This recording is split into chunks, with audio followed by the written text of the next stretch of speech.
आज पत्रकारों को बुलाया है। आज मैं पहले तो हमारे कमिश्नर साहब का जो है तो शुक्रिया अदा करता हूँ, जो हमारे महिला औरंगाबाद शहर के अंदर जो अन्याय हुआ है, फ़ौरन जो है उसके ऊपर एक्शन लेके हमारे कमिश्नर साहब ने इनको अरेस्ट किया है। और दूसरी बात, जो हमारे गिरी साहब ने इसके ऊपर जो है तो एक्शन लेके जो है तो इसके ऊपर जो है तो उन्होंने अरेस्ट किया है। मैं गिरी साहब का भी जो है तो शुक्रगुजार हूँ, जो अल्हम्दुलिल्लाह आज एक महिला के ऊपर औरंगाबाद शहर के अंदर जो अन्याय हुआ है, आज हमारी टीम वहाँ पर पहुँची। टीम ने हमारा जायज़ा लिया, उनसे मालूमात ली, कैसे प्रकरण के बारे में कैसा घड़ा, क्या हुआ, पूरी इसकी माहिती लिए और इसके ज़रिए है जो तो हमने उसकी मालूमात लेकर आए। उस ज़रिए से मैं जो है तो सोशल मीडिया को जो है तो उसके माध्यम से उसकी मालूमात देना चाहता हूँ कि उसके ऊपर बहुत कठिन से कठिन जो अत्याचार एक पुलिस अधिकारी ने किया है। एक आम आदमी अगर से ऐसी हरकत करता तो पुलिस पूरी औरंगाबाद शहर के अंदर जो है तो एक्शन में आकर अगर से कोई भी अधिकारी ऐसे लेता तो पूरी पुलिस इसके ऊपर एक्शन में आती है और उसके ऊपर अत्याचार करती है। अब मैं पूछना चाहता हूँ, इतना बड़ा अधिकारी होने के बाद अगर से ऐसा अधिकारी पुलिस जो जिसको न्याय दिलाने का काम करता है, अगर ऐसे ही इंसान ने अन्याय किया तो हमारी आम जनता कहाँ जाएंगी, किससे न्याय मांगेंगी? मैं पूछना चाहता हूं प्रशासन से। हम तो बहुत शुक्रगुजार हूं, कमिश्नर साहब ने इसके ऊपर फ़ौरन एक्शन लिया है। मैं सैल्यूट करता हूं ऐसे कमिश्नर के औरंगाबाद के अंदर, जिसने जो है तो हक का यानी एक आवाज़ उठाई और फ़ौरन इसके ऊपर एक्शन लेके जो है तो इसको अरेस्ट करवाया। भले उसको जो है तो जामीन हो गई है, मानते हम जामीन हुई, जामीन इसलिए जो है तो वो नॉन बेलेबल है, यानी बेलेबल ऑफेंस है, इसलिए वो जामीन हो सकती है। लोग बोल रहे हैं कि भाई इतना बड़ा अधिकारी है, बहुत सी जगह चर्चा हो रही है क्या भाई कि इसको अरेस्ट नहीं हो। ये 354 है, ये कोई भी हो, अगर से उसके पीछे केस नहीं है तो किसी को भी इसकी ज़मीन मिलती है।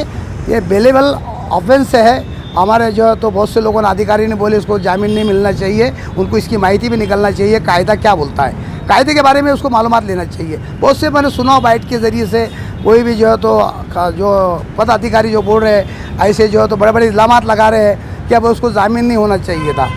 जामीन ने कोर्ट ने इस बेस पे दिया है, वो अगेंस्ट जो है 354 का केस है, वो बेलेबल है, नॉन यानी बेलेबल ऑफेंस है, उसकी जामीन कोर्ट को देने का अधिकार है, चाहे फिर वो आम आदमी हो या अधिकारी हो, कोई भी हो, इसका फैसला आगे।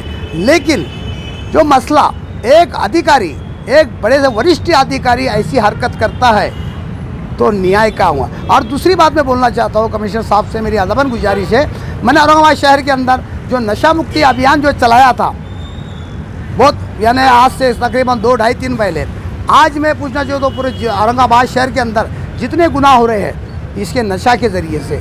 आज रात में 2 बजे तक, 3 बजे तक एक बियर बार चलता है और वहाँ पे एक वरिष्ठ अधिकारी जो है तो नशा करने जाता है, तो इसका आम जनता के ऊपर क्या असर पड़ेगा? आम जनता यानी आम पब्लिक, इसको तो एक कोई मायने नहीं कि एक अधिकारी कर सकता है तो हम क्यों नहीं कर सके? तो इसका गलत मैसेज जाएगा साहब। मैं आपसे गुजारिश करता हूँ, इसको फ़ौरन औरंगाबाद शहर के अंदर जहाँ भी शराब की दुकानें चल रही है इसके ऊपर स्टिक किया जाए, जहाँ भी नशा चल रहा है इसके ऊपर फ़ौरन स्टिक किया जाए, इसको 11 के अंदर जो है तो बंद करने का काम करें साहब। जब यहाँ से औरंगाबाद के अंदर जो आज जुल्म और ज़्यादती बढ़ रही है तो इसका कारण है नशा। हमने कल खासदार औरंगाबाद के इम्तियाज़ साहब ने भी जो है एक आह्वान किया है कि जुम्मे के दिन अगर एक्शन में नहीं है, सरकार अगर उनको बर्खास्त नहीं करती तो हम एक बंद मनाएंगे। इसके ऊपर क्या बोलेंगे? ठीक है, अल्हम्दुलिल्लाह। मैं इम्तियाज़ जलील साहब का जो तो आपने जो तो बात को छेड़ ही दिया, इम्तियाज़ जलील साहब का नाम लिया है तो अच्छी काम है अल्हम्दुलिल्लाह कि इसको न्याय दिलाने का काम हमारी भी जो है तो इंटरनेशनल ह्यूमन राइट्स जो हमारी जो हमको महाराष्ट्र प्रदेश अध्यक्ष बनाया गया है, तो हमारी टीम भी वही काम करती है, न्याय दिलाने का काम करती है। इम्तियाज़ जलील साहब ने भी अगर से ये आवाज़ उठाया, इंशाल्लाह हम बंद में हम भी शामिल रहेंगे, हम भी पहुँचेंगे कि कोई न्याय का काम है, हमारी जो है तो महिला का काम है। लेकिन मैं पूछना चाहता हूँ बीजेपी सरकार से, जो बीजेपी सरकार ने जो ऐलान करती है बार बार क्या भाई बेटी बचाओ बेटी पढ़ाओ, तो अब हमको देखना है कि भाई इसके ऊपर बीजेपी कितना न्याय का काम करती है, कितना इंसाफ दिलाने का काम करती है, या फिर अधिकारी को बचाने का काम करती है या न्याय का काम करती है। हमको अब देखना है। अब आगे पब्लिक के सामने है, अब ये बहुत बड़ा पॉइंट है, आप कितना जो है तो बीजेपी मार्केट में आकर इसको सस्पेंड करती है या इसको जो है तो न्याय दिलाने का काम करती है या फिर अधिकारी की मदद करती है। अब हमको यहाँ देखना है, अगर से ऐसा हुआ तो पूरे हिंदुस्तान के अंदर इसका एक बहुत बड़ा आंदोलन होगा। और हमारी जो टीम जो काम करेंगी, जब तक ये इसको सस्पेंड नहीं करेंगे, हमारी टीम जो है तो यहाँ पर गृह मंत्रालय के पास, यहाँ नहीं कमिश्नर के साहब के पास नहीं, गृह मंत्रालय जाकर जो है तो एक आंदोलन छेड़ेंगे।